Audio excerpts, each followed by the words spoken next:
Oli, bon dia. Nou episodi de discriminació lingüística. En este cas, en el Mercadona de Museros. Un segonet. 1, 2, 3, 4, 5, 6, 7, 8, 9, 10, 11, 12, 13, 14, 15, 16, 17, 18, 19, 20.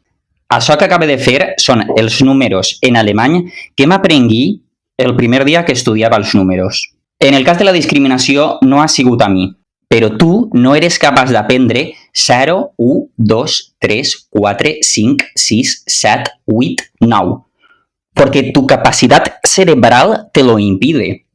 Potser és culpa de la teua cultura, però vaja, en la nostra això no passa. La discriminació no ha sigut a mi, ha sigut una persona que ha anat al Mercadona de Museros i ha dit superamablement: perdona, podríeu enviar, perdona i podries, en segona persona, encara més paregut, enviar una persona a la secció de productes, de neteja.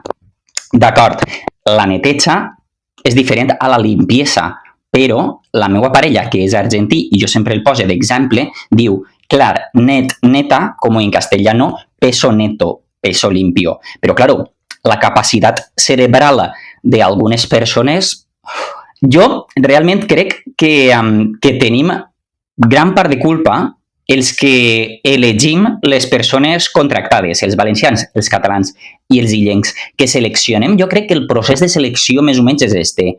Hi ha 40 persones i la persona pregunta en valencià: disculpeu, quantes persones teniu el valencià com a llengua materna? 10 alcen la mà i els diuen: no, vosaltres fora. Quantes persones tenen el castellà com a llengua materna però parlen valencià perfectament o l'entenen? 20 alcen la mà. Vosaltres fora. I les 10 que queden diuen: a veure, quantes persones que teniu el castellà com a llengua materna que no teniu nocions de valencià però que sou bones persones i adaptades perfectes a totes les cultures del planeta? 8 persones t'alcen la mà. I te diuen: no, vosaltres fora. Queden 2. Què dieu si vos diuen bon dia? I llavors fan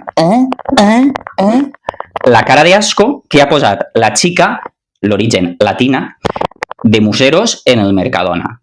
Li ha preguntat: perdona, podries enviar una persona a la secció de productes, fins ahir és superfàcil, de netejar, i ha fet Després, com sempre, ha vingut l'encarregada còmplice de la discriminadora de llengües, còmplice de la lingüicida, o sigui, el de sempre, i li ha dit: però és que si no entiende el castellano.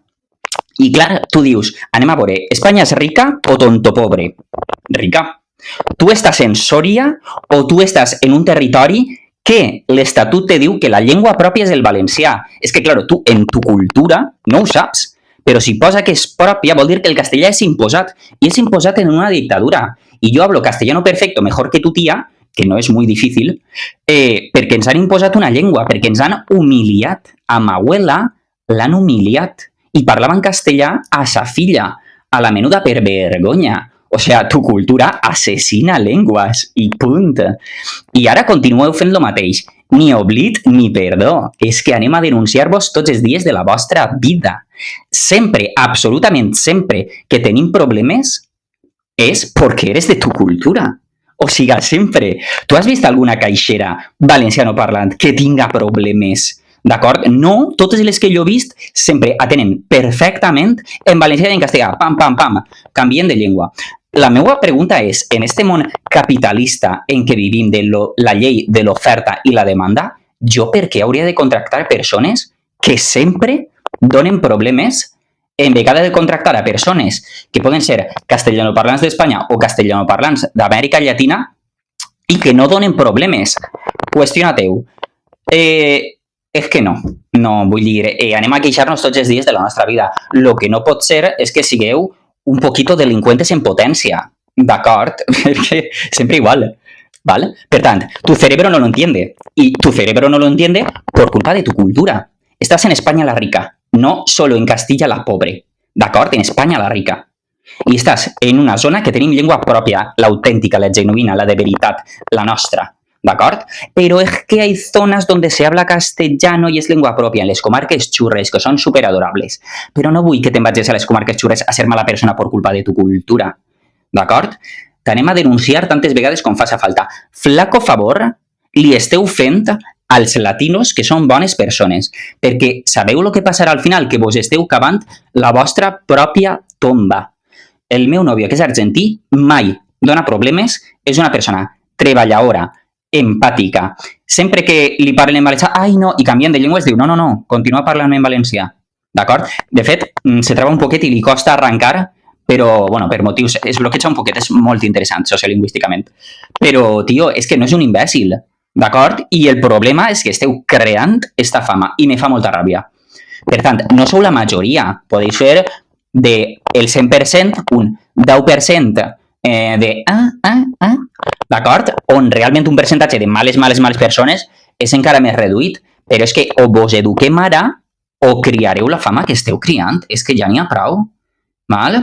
I res, com sempre, la persona que m'ho ha dit anirà a Plataforma per la Llengua, després també els advocats d'Acció Cassandra, vamos, superdenúncia, és que aneu a flipar. O vos comporteu com a bones persones, adaptades perfectes a totes les cultures del planeta, o sigui, com un valencià, com un català o com un illenc, o anem a denunciar-vos tots els dies de la vostra lingüicida vida, perquè és l'única cosa que sabeu fer. Me voy de mi casa para no volver jamás para asesinar lenguas. No sé, vos acabaran dient la cultura mata lenguas. És que és així. Ja està. En fi, continuarem informant de cultura de l'assassinat de lenguas. I ja veureu com sempre, absolutament sempre, és perquè eres un supremacista lingüístic castellà i un imperialista. I ja està. I després el problema que tenim són els còmplices, d'acord? Perquè és que damunt la còmplice li diu ¿quieres que te lo diga en inglés? Però és que l'anglès no és llengua pròpia i el valencià sí. No, pero es que oficial, cooficial, eres súper inútil por culpa de tu cultura, d'acord? O sigui, no entens la vida. El castellà és oficial, el valencià és oficial, no és oficial. Entre elles existeix una relació de cooficialitat, d'acord? Però és que el valencià és llengua pròpia, autèntica, genuïna, de veritat. Esta és impuesta por tu amigo el dictador de tu cultura, que no és la nostra i que no la volem. No volem ser de la vostra cultura, volem ser de la nostra. Ja n'hi ha prou de huir para asesinar. Ja n'hi ha prou. Això és delinqüència i sou uns delinqüents i no anem a callar. Vale. No torneu a discriminar bones persones. Ja n'hi ha prou.